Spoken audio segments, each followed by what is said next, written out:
Guys আসসালামু আলাইকুম recipe শেয়ারের পক্ষ থেকে বরাবরের মতোই আমি মাসুক জামান। তো আজকে চলে আসছি হচ্ছে বসুন্ধরা আবাসিকে যমুনার ছোট গেট যেটা সেই গেটের অপোজিটে একটা পিঠাঘর আছে। হ্যাঁ, পিঠাঘরের এখানে আমাদের একটা অনেক পরিচিত একটা রেস্টুরেন্ট যেটা অনেকেই চিনেন, বাট আমি চিন্তা করলাম যে আপনাদের আবার দেখাই। এটা হচ্ছে চুই ঝাল। এটা আপনারা জানেন যে খুলনার একটা বিখ্যাত রেসিপি।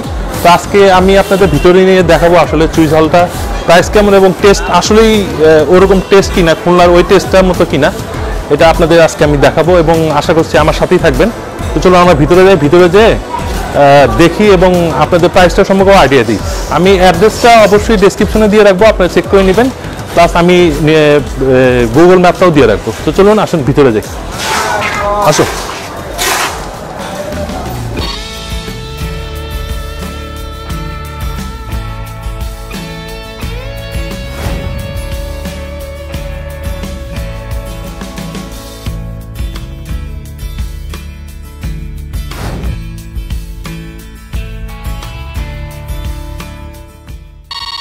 ভিতরের পরিবেশটা অনেক ভালো। আমার কাছে খুব শান্তশিষ্ট পরিবেশ লাগছে। তো আমি একটু মেনুটা দেখি, আপনাদের মেনুটা দেখাই, কোনটা কত প্রাইস এটা একটু আপনাদের জানাই। মেনুটা হবে ভাই? জি, থ্যাংক ইউ। আপনি একটু ভাই এই পাশে আসেন না, একটু মেনুটা যদি দেখাই। আচ্ছা, সবার আগে বলেন যে চুই ঝাল কেন নাম, মানে চুই ঝাল আসলে এটা কিসের কারণে চুই ঝাল? চুই ঝালটা হচ্ছে একটা খুলনার বিখ্যাত একটা খাবার। আচ্ছা আচ্ছা, চুই ঝালটা হচ্ছে একটা স্পাইসি ঝাল। আচ্ছা আচ্ছা আচ্ছা। ঔষধি গাছ, ওটা খেলে অনেক উপকারী হয়। ঔষধি? হ্যাঁ, মানে ঔষধি একটা গাছ। তো আপনাদের এটা রান্না করার সাথে কি ঔষধি গাছটা আপনারা ইউজ করেন এরকম কোনো কিছু? মাংস রান্না করা হয় ঠিক সেভাবে লাস্টে চুই ঝালটা দিলে স্পাইসিটা হয়, স্পাইসিটা ভালো হয়, টেস্টটা অন্যরকম হয়। আচ্ছা আচ্ছা আচ্ছা। আপনাদের এখন আছে চুই মাটন আছে না? চুই মাটনটা একটু প্রাইসগুলো দেখাও এদিকে এসে। আপনাদের সাথে আপনাদের ভাবি আছে, আমি যদি একটু আপনাদের প্রাইসগুলো দেখাই। চুই মাটন হচ্ছে 165, আর চুই বিফ হচ্ছে 145, চুই ডাক হচ্ছে 150। আচ্ছা, এগুলো মাটন বিফ এগুলোতে পিস কতগুলো করে থাকে? এক পিস করে থাকবে। আচ্ছা, আর সাথে নর্মাল রাইস আছে আর খিচুড়ি আছে। প্লেন রাইস এবং খিচুড়ি, নান আছে, নান আপনারা ইচ্ছে হলে খেতে পারেন। আর যদি কিছু আইটেম থাকে আনকমন, আমি যদি দেখাই, বেগুনের চাকা ভাজা আছে, এটা আমার খুব ফেভারিট। আচ্ছা আচ্ছা, ফিশ ভর্তা আছে সাথে। আচ্ছা, তো ভাইয়া আমাদের এখন অ্যাভেলেবেল কি আছে? চুই বিফটা আছে। হ্যাঁ, বিফটা হবে। তো আমাকে একটা চুই বিফ দিবেন। আর চুই কলিজাটা ভালো হবে? চুই কলিজার প্রাইস হচ্ছে 140। আচ্ছা, চুই কলিজা একটা দিবেন। আচ্ছা, বটও আছে, বট আপাতত আমি ট্রাই না করি। আর একটা চুই খিচুড়ি মানে এটার মধ্যে কি আপনার স্পাইসি? এটার মধ্যে স্পাইসিটা দেন না? আচ্ছা আচ্ছা আচ্ছা, তাহলে একটা চুই খিচুড়ি দিবেন। হ্যাঁ, কতক্ষণ লাগতে পারে ভাইয়া? 2 থেকে 3 minute. Okay okay, thank you.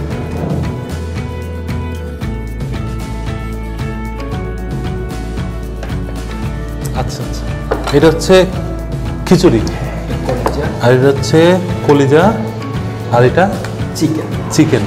আচ্ছা, চয়েস মতো নিতে পারবেন। আচ্ছা আচ্ছা, চয়েস মতো নিতে পারবেন। লেগ কি আছে? আর বেশ পিস হবে। আচ্ছা আচ্ছা আচ্ছা, এটা দেন, এটা হচ্ছে। Thank you. ঝোলগুলো দেখে মনে হচ্ছে স্পাইসি অনেক। আচ্ছা আচ্ছা,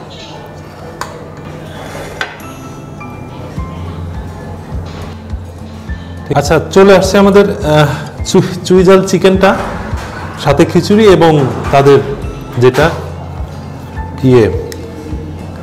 গিলা কলিজা। তো আমার কাছে তারা ডিশে করে নিয়ে আসবে, ওখান থেকে আপনারা চয়েস করে নিতে পারবেন যে কোন পিসটা নেবেন। তো আমার কাছে এটা ভালো মনে হয়েছে, আমি এটা নিচ্ছি। সাথে দেওয়া আছে। আমি একটু যদি টেস্ট করি খিচুড়িটার, এটা কিন্তু ঝরা খিচুড়ি না। হ্যাঁ, এটা হচ্ছে একটু মাখানো খিচুড়ি, যেটা আমার মনে হয় যে এই এই চুই ঝাল ঝোলের সাথে অনেক ভালো লাগবে। আমি আপনাদের একটু দেখাই টেস্টটা কেমন যদি বলি।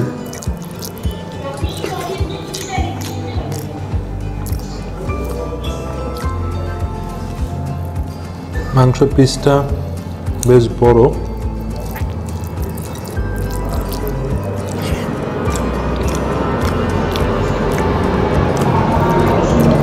মানে অন্যান্য জায়গায় যেরকম পাওয়া যায়, মানে এরকম স্পাইসি দেখলেই যদি মনে হয় যে খুব বেশি ঝাল, এরকম কিন্তু ঝাল না। জিনিসটা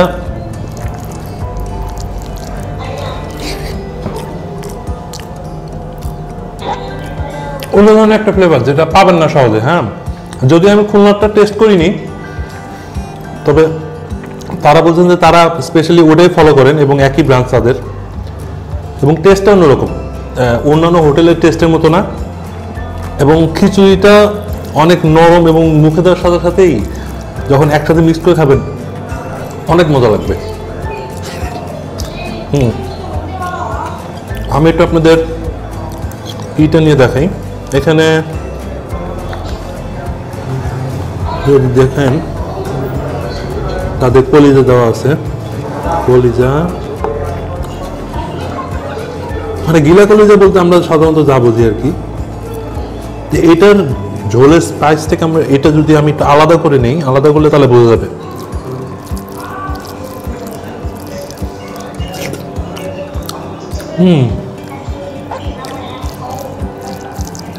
এটা খেলে বুঝবেন, মানে গিলা কলিজা যে এত মজা হতে পারে এটা খেলে বুঝবেন। তো আমি বলবো যে গিলা কলিজার অন্তত আপনারা দেখাবেন, নান রুটিতে খাওয়ার চেষ্টা করবেন, আমার মনে হয় ওটা বেটার হবে। আর যদি আমরা বিফটা পাইনি, আমি বিফটা যদি পেতাম, বিফটা আরো মজা আমি যতদূর শুনেছি। তো আমি এটা অ্যাড্রেসটা অবশ্যই নিচে দিয়ে দিব। আর আপনারা বসুন্ধরা গেটে এসে যমুনা যে পকেট গেট সেটা অপোজিটে পিঠাঘরের গলি বললেই আপনারা এখানে আসতে পারবেন। তারপর আমি অ্যাড্রেস নিচে দিয়ে দিব।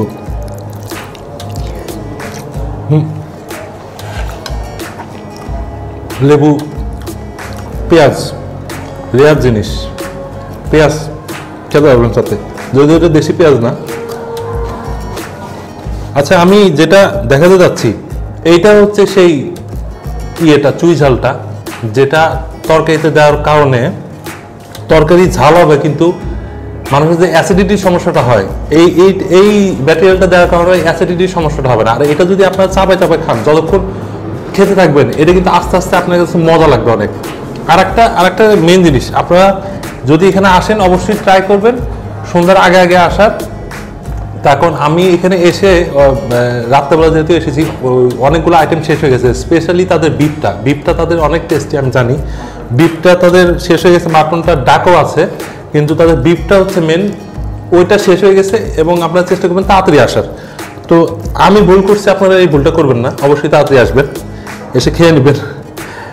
এবং প্রাইসও রিজনেবল, প্রাইস কিন্তু এরকম যে অন্যান্য জায়গায় যেরকম আপনারা প্রাইস অনেক বেশি মনে হয় আমার কাছে, এখানে প্রাইসটা এরকম না। এবং এই ঝালে কখনো এই চুই দেওয়ার কারণে, এটা দেওয়ার কারণে কখনো গ্যাস হবে না, এটা তারা আমাকে কনফার্ম করেছে। এখানেও সেম জিনিসটা দেওয়া আছে, এই হচ্ছে সেই এটা। তো আশা হচ্ছে যে ভিডিওটা ভালো লেগেছে। যদি ভালো লাগে অবশ্যই একটা লাইক দিবেন, আর সাবস্ক্রাইব করে পাশে থাকবেন অবশ্যই, এই আশাটুকু আমি করতেই পারি। তো দেখা হবে নেক্সট কোনো এপিসোডে অন্য কোনো খাবারের সাথে। ততক্ষণ পর্যন্ত রেসিপি শেয়ারের সাথে থাকুন, ভালো থাকুন, সুস্থ থাকুন। আল্লাহ হাফিজ।